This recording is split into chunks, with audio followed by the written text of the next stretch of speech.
Hey guys, Chris from Provo Beast Audio Installation, and in today's video we're doing a multi-channel amplifier and subwoofer in this 2024 Chevy Silverado.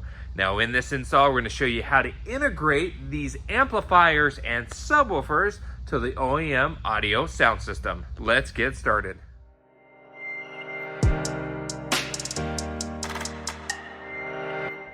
Now, a couple of things to note. Our Silverado is actually equipped with the Bose factory audio sound system. If you have Bose and you're looking to do what we're doing here today, this is the video for you. However, if you're just simply looking to add an amp and sub and not amplifying your door speakers, and you're keeping that Bose amp in place, we already have a video on the channel that walks you through that entire process on how to add a simple amp and sub to the existing audio amplifier. Now in our case, because we have Bose and we want to power our speakers on our own amplifier, we're going to be bypassing the Bose amp completely. We're going to show you and walk you through the entire process. However, if you don't have Bose and you have the base audio sound system, a lot of the techniques and tricks that we're using today will still work great in your install. However, you'll still have some minor differences and parts needed to make that happen. All right, so here at the bench, the parts that we're using for the install, first and foremost, are the amplifiers and subwoofers we're looking to install. Now, we're actually doing two separate amps for our interior channels and one amp for a subwoofer. This is a 4-channel that's going to power all our door speakers, and this is a single channel that'll power our two 12-inch subwoofers.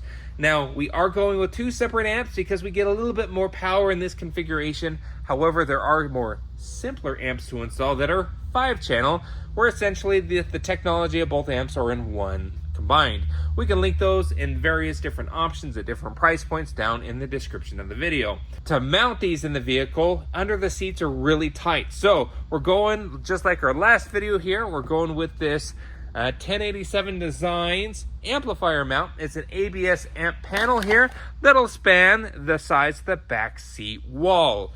This amplifier rack, we can link in the description here. It's sold by Sounds Good Stereo. Makes it really nice and convenient. Now, what this also does, it helps us relocate the factory Bose amplifier, if applicable, and any other electronics to give us a nice mountable location for those amplifiers. On the market, in order for us to bypass the Bose amplifier 100%, at the time of this video, this is really the only product on the market right now that allows us to do so, and it's by Access Integrate. Essentially here, this is a DSP processor that also has a digital connection to the Ethernet input from the factory radio to convert this to an analog output that our amplifiers can read. This kit also includes a full T-harness, a DSP, everything that we'll need actually to make this 100% plug and play. We'll walk you through this here in a moment. We'll need some various RCA cables here and wiring to power the amplifier. We're going to be running 4 gauge from these to a distribution block by recoil, and then a 1-aught wire from that distribution block to our battery up front. Now, of course, not seen here on the bench is the subwoofer and box that we're doing, but we'll show you what that looks like here in a moment. We're doing two 12-inch JL subwoofers and a custom box that we had made by a builder. Now, we can also link various plug-and-play options for subwoofer box and speakers in the description at your convenience. So what we're going to do is start kind of mapping out how we're going to get these mounted to this board here. What we also need to do is remove the seats out of the back so we have access and space to install this board. And then from that point, we can start making plans where everything's going to be mounted. All right, so we're here in the truck. Let's start planning our wire run. Now, one thing to note, we already have the back seats out. And what we're going to do is actually jump to the previous video where we walked you through step by step on how to remove the upper back seat to give you the access to install this amplifier rack. So let's jump to that. Back here at the truck, let's go ahead and prepare removing the upper portion of the rear seat. We're going to be mounting our amplifier against the back wall, and unfortunately it does not fold down. Let's remove our headrest. You squeeze it in the side, it comes on out pretty easily. And next we need to remove the base portion of our headrest. Essentially here, using a flathead screwdriver, we're pushing in this little tab there on the front, which allows the housing to pop on out. Each headrest is going to have 2, and since we have 3 headrests, there's going to be 6 in total to remove. Go ahead and pull those out all the way down. Lifting up the rear seat up underneath, you're going to find 4 10mm bolts. Now these bolts are the lower anchor for the rear portion, the rear back seat portion. Removing those 4 bolts is going to allow the bottom end to swing free. Last thing here, kind of pulling back, there's going to be 3 clip anchor points that have a release mechanism that allows you to actually release the top portion, allowing it to lay down flat. And then finally, you're going to have a T50 torque screw holding in the bottom of the center seat belt. Once that's removed, pull and fish that up and around. That's going to be out of the way for you. Then you can remove the back seat totally. All right, so we're back here with that seat now out of the way. This is going to give us the access we need to remove our factory Bose amp. So we have our main Bose amp and other electrical components here on this back wall, but this is the space where the amp rack's going to be mounted. So what we're going to do is remove the 10mm nuts to give us the access to start getting everything test fitted. All right, so we're back here at the bench. We got our board out. Now we kind of have mapped out where we want. We're going to put our 4-channel here and our bass amp on this side. Based on our access design, our amplifier is a 3-port amplifier. So you can see there's 3. Sometimes you'll have a 4th one. There's 2 harness options in your DSP box. There's Ethernet option 1 and Ethernet option 2. They're going to come in their own separate bags. Now, Ethernet option 1 looks like this, and it has that 4th brown harness here. We're going to do revision number 2, and that's the 3 harness one. And basically what that's going to allow us to do is here's our 4 channels of output for our 4-channel amplifier, or 2 channels mono output for our bass amp. It does have a few more, 5 more assignable channels if you want. We're not going to obviously use these here in our application here today. Has a remote turn-on wire, part of the DSP module, and then it comes with your speaker wire output harness, which is simply right there, so it makes it nice and easy. So really, because these lengths are so short, we actually may just extend these RCAs and use a male-to-male coupler and not have to even consider using our Stinger. If you had your Bose amp and you're keeping the Bose amp, these 3 screw locations here are where this will line up and it screws into the board, just like we did on our last video. Since we're totally omitting the factory Bose amp, we don't need that. We're putting our 2 distribution blocks of ground and our power one here, and then our 1-aught will go out here. This is our power to our amplifiers. Our sub output will go to the sub box, and our 4-channel output here will actually go right into this speaker harness. Makes it super convenient because this will connect to all our speakers within the truck. So we don't have to run new wiring, and those will simply just go right into those terminals, and that'll connect into the factory Bose harness. Makes for a super clean install, especially going with this Axis Integrate. Now it also includes a bass knob. All right, so we went ahead and got our amplifiers mounted here. We're probably putting our Access DSP module here, and that actually gives us enough space to run. We use male-to-male RCA couplers there, so we can just simply hook those in. We're gonna loom this all up. We will need to extend these to go to the inputs of our bass amplifier for the sub. And then we have our blue-white wire, which is the remote turn-on, and it's gonna tee off to go to the other remote turn-on of the other amplifier. What we'll do is also get these zip tied along the board here.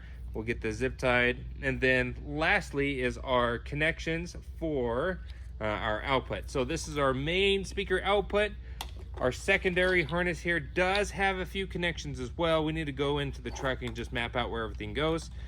This harness here is for your bass knob, so we'll connect into that. It's the included bass knob you just crimp in. Then these ends obviously go to the factory Bose plugs that were originally in the OEM amplifier. This end plugs into our Axis module, and for the most part, nice thing is our speaker wire outputs from our 4-channel are literally right there, so they can be nice and short. All right, so we got our amplifier rack basically all wired and ready to go. Now, we'll start with our DSP here. This allows us, again, to fully remove the factory Bose amplifier. So this will basically be our connection in its place. And then here's our speaker wire output connections. With our speaker wire connections here, as we throw that up on the screen, we got pink and pink black. It's not used, but we did use the blue and blue black. That's the front right tweeter. The red and red white with the red black, that is the front left tweeter. The rear right is purple black, and the rear left door speaker is green and green black. Now we didn't use the oranges or the yellows or anything like that. And then on the other 8-pin harness is where our front mid speakers are, or mid-door, mid-bass speakers.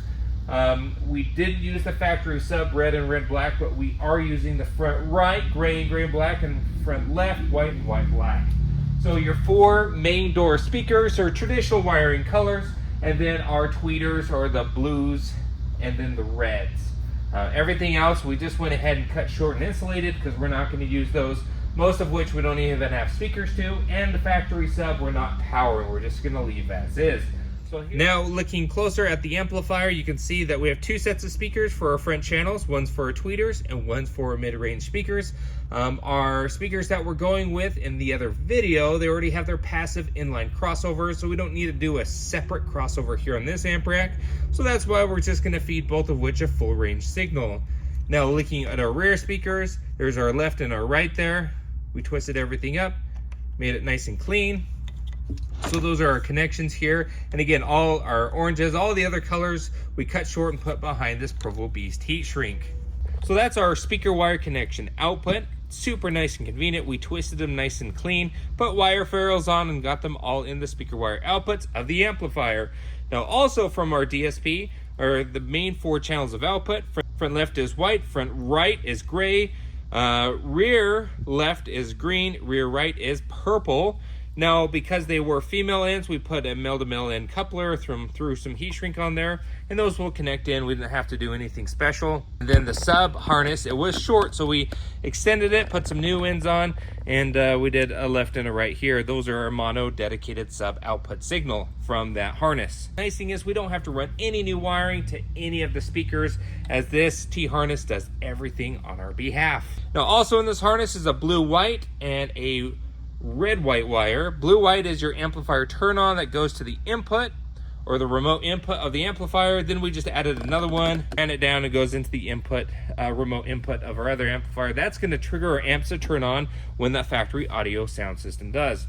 Now there is a red-white in there. We don't need red-white. We just went ahead and capped that off, put a piece of heat shrink on there, and made sure it was nice and insulated. Now as for power wire connections, obviously we did power and ground over to our terminals here. This is the fuse side, this is our grounding side, and then we have a 1/0 wire connection that will go out this side. And then finally, here's our sub-wire output connection, nice thick OFC 12 gauge that'll run to the subwoofer box. Now this is our bass knob wire here, and they put some butt connectors on there so you crimp in there, so we routed that down. That'll go on the driver's side towards the driver's side front corner. And we had some provisions here. We'll finish zip tying as soon as we crimp into that. But essentially here, we'll run that all the way to the driver's side by the steering column to find a good place to flush mount our bass knob.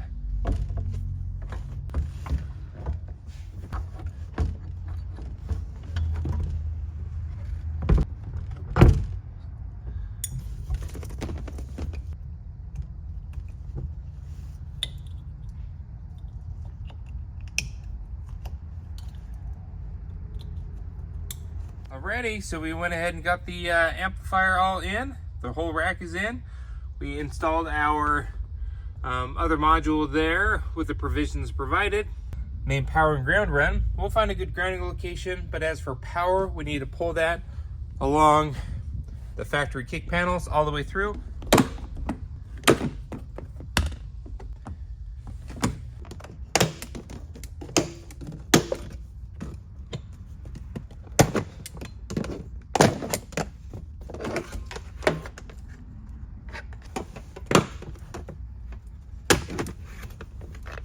So we went ahead and pulled our power wire. Now obviously this is going to connect into our distribution. We left just a little extra there, and we fished it up underneath this panel here, came on down. Now through these channels there's plenty of wire space there to pull our 1/0 cable.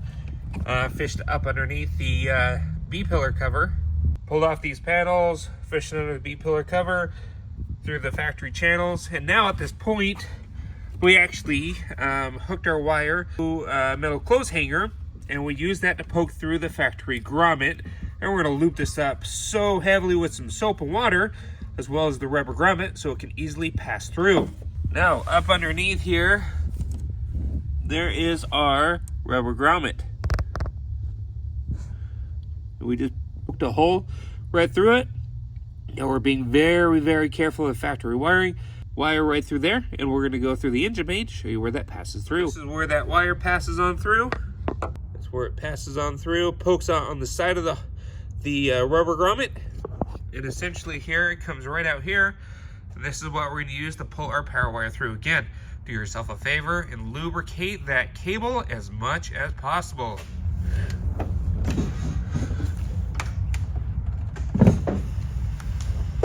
Okay, so we went ahead and prepared our wall-nut wiring with a wire ferrule, added a little bit of heat shrink, and it's going to go into the input side of our distribution block. Now we'll also mount and zip tie our wiring to the panel. We've already pre-drilled those holes, and we'll do the same with our ground wire as well.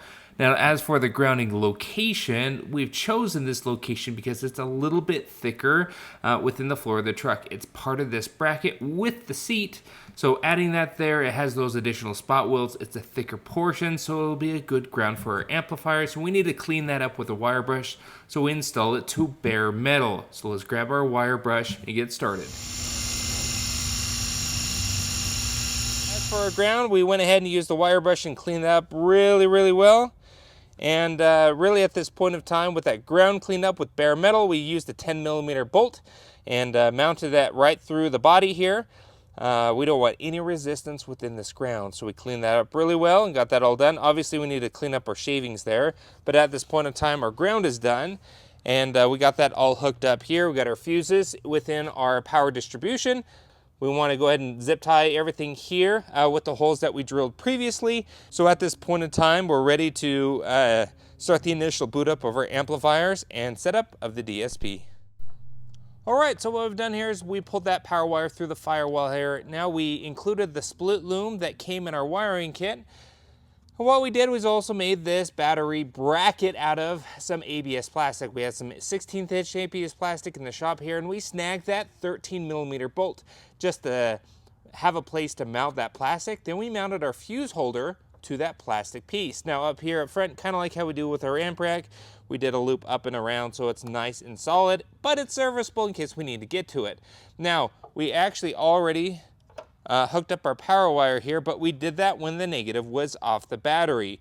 You don't want to try to get everything hooked up with the negative on. You're going to create all kinds of sparks here. So remove the negative, then you can make your connections here at the power distribution, and then you can put the negative back on only after your amplifier rack has totally been wired.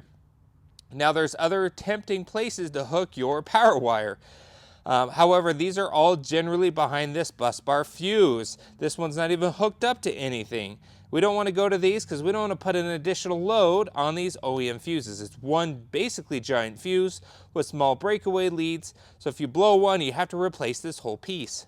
Since we're adding our own fuse, we're going right off the terminal stud. This basically comes up right through this plate, and that'll be a direct connection to the positive post of our battery. So that's why we're going here. Now there's this nice little channel that we can run our power wire through here, and that'll allow us to put the cover back on. So there is our power all ready to go here. At this point in time, we don't need to do any adjustments. Let's show you how we've made all our final connections there in the back. We can go ahead and get everything zip tied. Now, before you actually turn on the vehicle, boot up sequence, what we need to do is follow the instructions by that access module here. First thing we need to do is just pop out the remote turn on wires here, because we don't want the amplifiers to turn on yet as that access module boots up. What we need to do is download the app so we can connect to that Bluetooth module and make sure we set up everything through that DSP before we have our amplifiers turn on. So let's go ahead and remove the remote turn-ons and get everything set up on our end. All right, so here at the bench, we have an iOS device here. This app also works for Android-based users as well, so you can go to the Google Play Store and download it. We downloaded the AX-DSP-XL for our specific install, as indicated by the instructions. Once you download that, basically at this point in time, you're going to set up your connection over Bluetooth. Now, first thing you need to do is go to your Bluetooth connection, and essentially here you'll see it as an available device. You'll go ahead and pair to that device over Bluetooth. We went already and did so in our setup here, and we are currently connected. Now, once you set up that next thing you need to do is set up the configuration of your vehicle. You need to identify, basically you'll go in and set up your vehicle type. For us it was the 2022 and newer Silverado or Sierra. And then what we need to do once that's all done is you gotta hit lockdown. What lockdown does, it basically saves that as your baseline setup for the Access DSP so you don't accidentally change something else. It's going to be reading that digital signal of this specific truck so it ensures that it works properly. So now you can always go back in here and hit save configuration if you do some tune adjustments, but it's important that you hit lockdown initially. Now once you do so and the vehicle is now saved in the Access DSP software and it's been sent to the DSP itself, you can go back, turn off the vehicle, and hook up your remote turn on wire. You've already done the initial setup.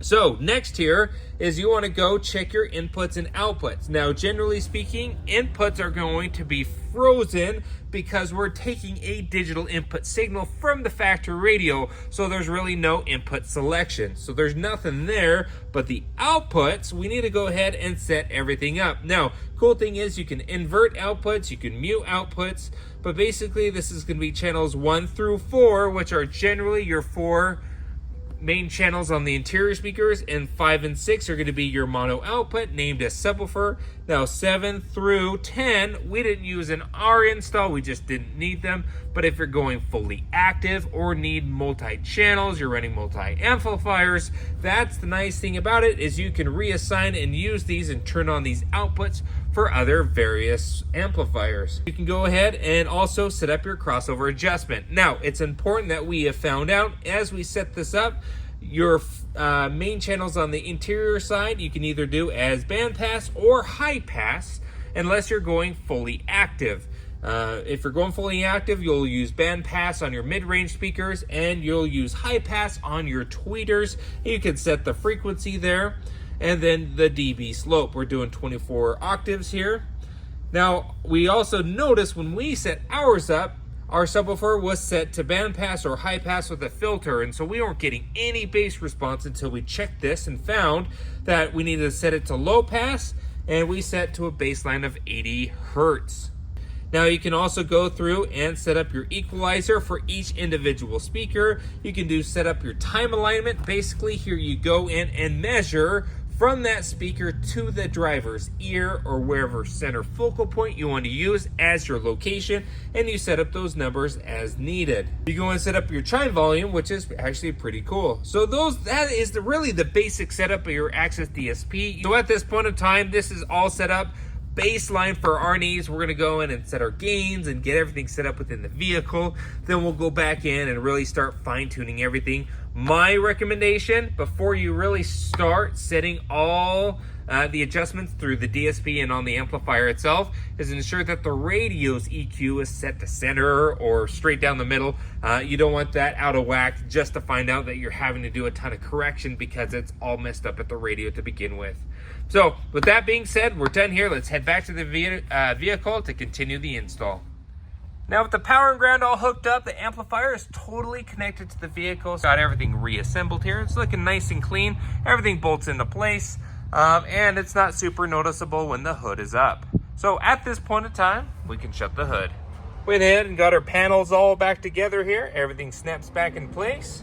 And here in the back, we went ahead and got our subwoofer box also installed here. Now this one's unique. We actually had it built for two 12-inch JL subs. We got the Chevy logo. It's nice and discreet, but it's a nice little touch for the customer. And gives you plenty of space actually up underneath so the subs don't hit the rubber floor mats. It's super important. So it's a lower roll surround. Everything is in. We set our gains. The nice thing is with these audio control amps, they do have clip indicators built into them, but we also verify that clip indicator light with our distortion detector. Now, one quick thing to note, we have been able to in the past leave the foam in place because the amplifier fit in that cubby perfectly. But in this case, we have a little bit more, so you can trim the foam, or you can just remove the foam altogether. It's just held in with clips. So it's totally up to you. Make sure those amplifiers have room to breathe. If you need any adjustments there, it's better to err on the side of making a little bit more airspace versus not.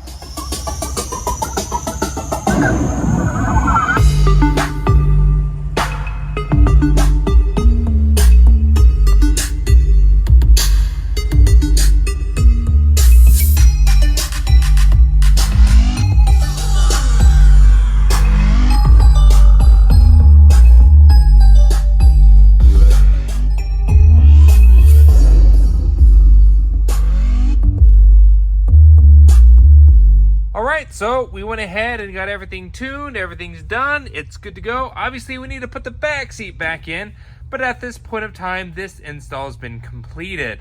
Now, if you want to see more on this truck, of course we've done more. We did the rear speakers, we did the front speakers and tweeters, a part of this Bose overhaul. If you're interested in seeing those installs done, we'll link those videos in the description at your convenience. We'll also link all the parts that we used in this video as well. Thanks again for watching. Be sure to hit the like button if you liked what you saw, and don't forget to subscribe. We post great content on the channel all the time. We'll see you in the next video.